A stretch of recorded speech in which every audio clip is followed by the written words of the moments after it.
Hi, and welcome to another video by Jim the Car Guy. Today we have a 2010. It's a Mercury Mariner, and we're going to be replacing the driver's side front window regulator assembly with a new one.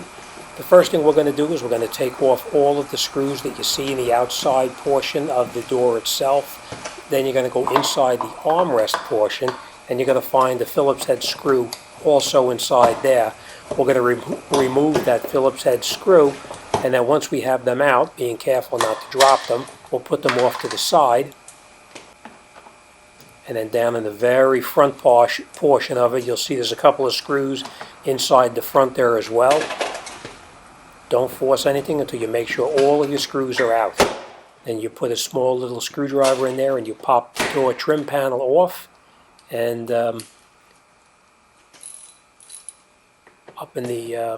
up by the door release handle, you'll see that there's a small Torx inside there. You'll need to remove that Torx before you can go any further.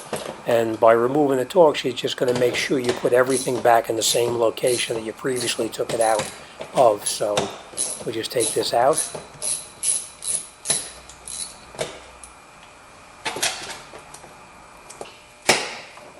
We'll pull off the outside cover that actually by the mirror itself. We're going to remove that cover, and then we're going to lift the door panel up and out. Now if it's stuck, don't force it.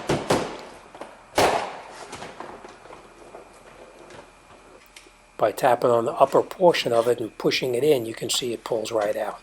And then down inside the door itself, we're going to release the cables that actually connect up to the handle to open and close the door.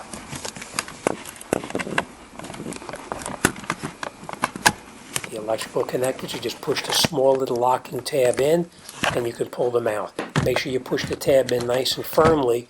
You don't want to actually pull the wiring out of the back of the switch itself. And now you see the release on the door handle right there. We're actually going to remove that so we can take the cable off of the release itself.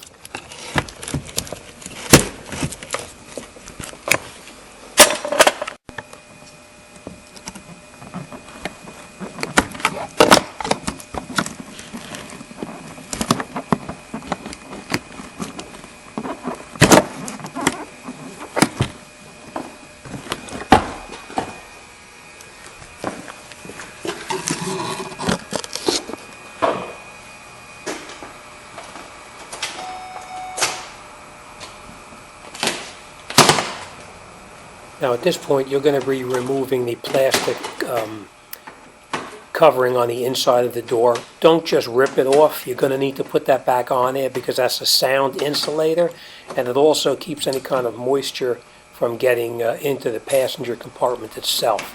So make sure you don't rip it. You want to reuse it. As far as the speaker, you pull the screws out of it, pull the speaker out, and then you pop that little tab off, and you can take the speaker out of the way.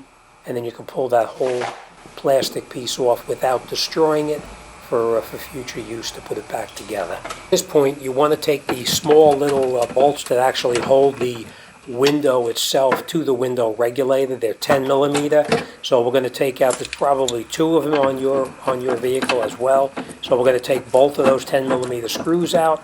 Again, put them on the side someplace because you're going to need to reuse them at a later time.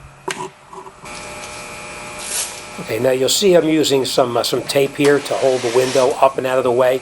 You can use any kind of tape that you want. I usually use just regular masking tape. I don't like using the duct tape because duct tape is actually, it's a little bit overkill, and sometimes that glue from that is a little difficult to take off. So what we'll do is we'll wrap that tape around the inside to the outside so it holds the window in place, so that when we remove the regulator bolts, it doesn't just fall down the window. So we're just going to pull it up and secure it up and out of the way.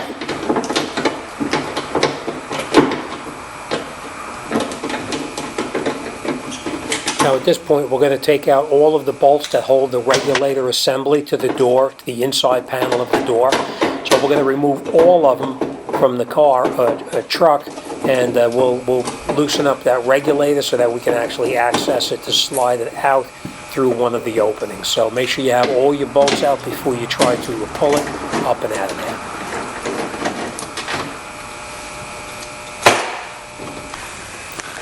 Now on the back of the motor itself, you can see this little tab right here. You'll push that tab in with your thumb, push it in, just rock it back and forth, and you unplug it right from the motor itself.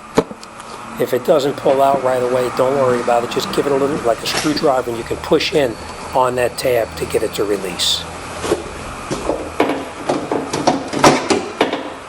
Now at this point, you want to try to pull the window regulator down and slide it out through the opening in the door frame itself. And if you just close everything down and like squeeze it together, you'll be able to pull it right out.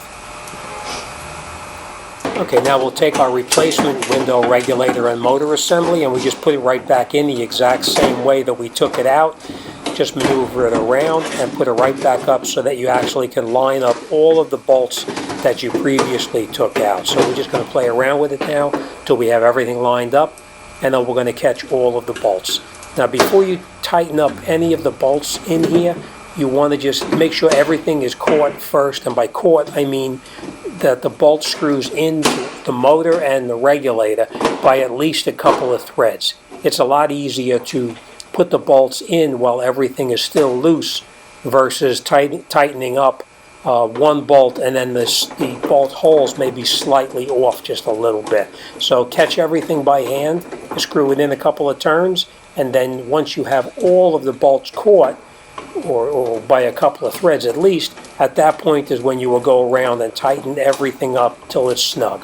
Now I never use anything but a 1/4 inch drive socket to do this, because these bolts are very small, and if you over tighten them with a 3/8 ratchet, you run the possibility of maybe snapping off the bolts. So everything I do inside of the door is always done with a 1/4 inch ratchet set, so that way you don't have any chance of breaking anything off.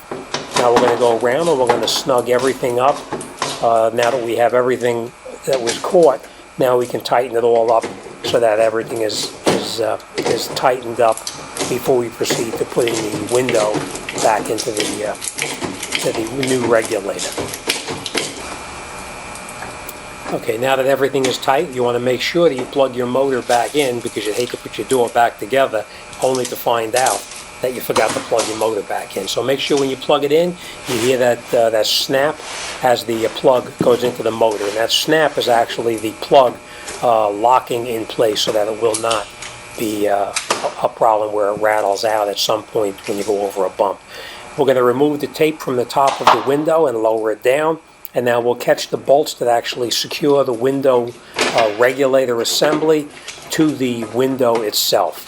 So now we're just, before we put the 2 bolts in, we're going to screw 1 bolt in with just a couple of threads, and then we'll maneuver the window around so that we could get the second one in. And after that's done, now we can tighten up the bolts on the window itself, and we're ready to put the door plastic covering back on.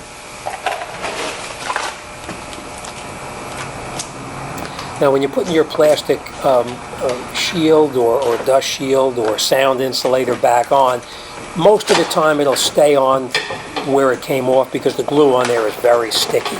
But if you put it back in there and it doesn't hold properly, at that point you can take some kind of a masking tape or duct tape or any kind of tape that you want to put on there to hold it back in. Most of the time, like I said, it does stay on by itself because that glue is very, very sticky. So we're just going to push it now so that it actually adheres onto the door.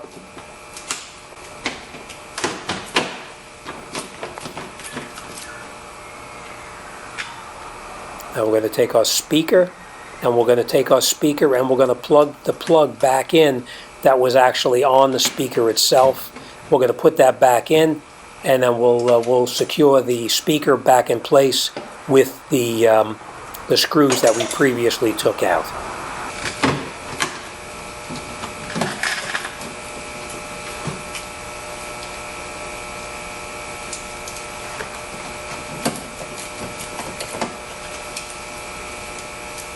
And again, the same thing we did previously.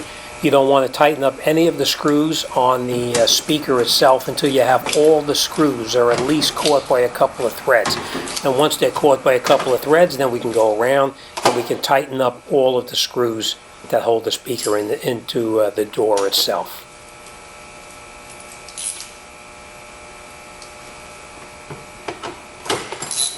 Now we're going to go in and we're going to put that armrest piece back on that we previously took off. Remember, we took that off because that piece that secures the armrest to it actually goes over the top of that plastic insulator that we put in there. So we're going to put it back on and screw it back in where it came back off, with making sure we use the same bolts that we're supposed to previously.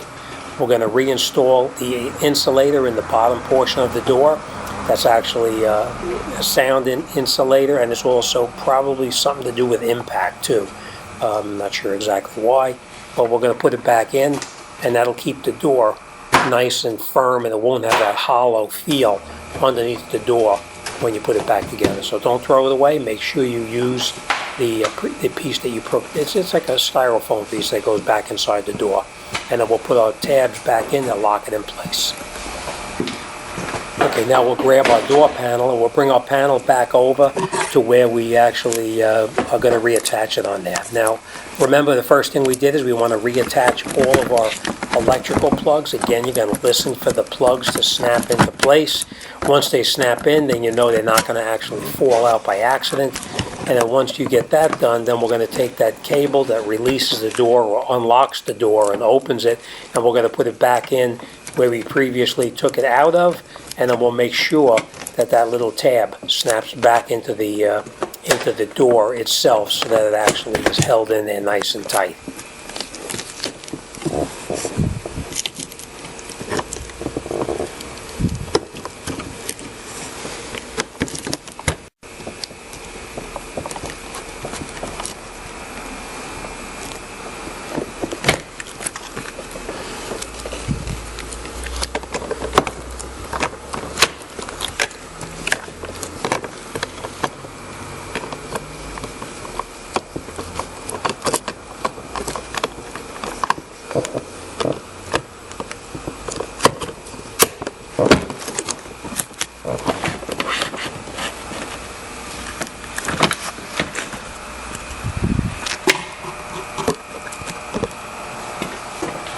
Okay, now we're going to take our door panel and we're going to hang it from the top first. We're going to put the top on first, and then we'll push it down and snap it in place.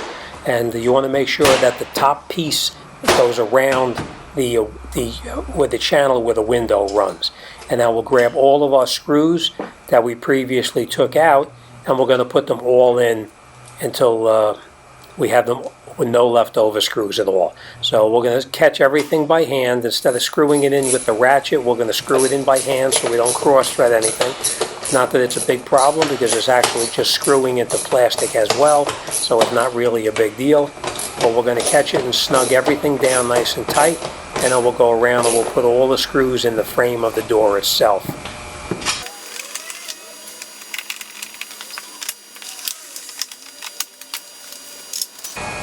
Okay, now after everything is all tightened up, we'll turn the key to the on position, and if you've done your job correctly, your window should go up and down without any kind of problems. As always, thanks for watching, and I'll see you on the next one.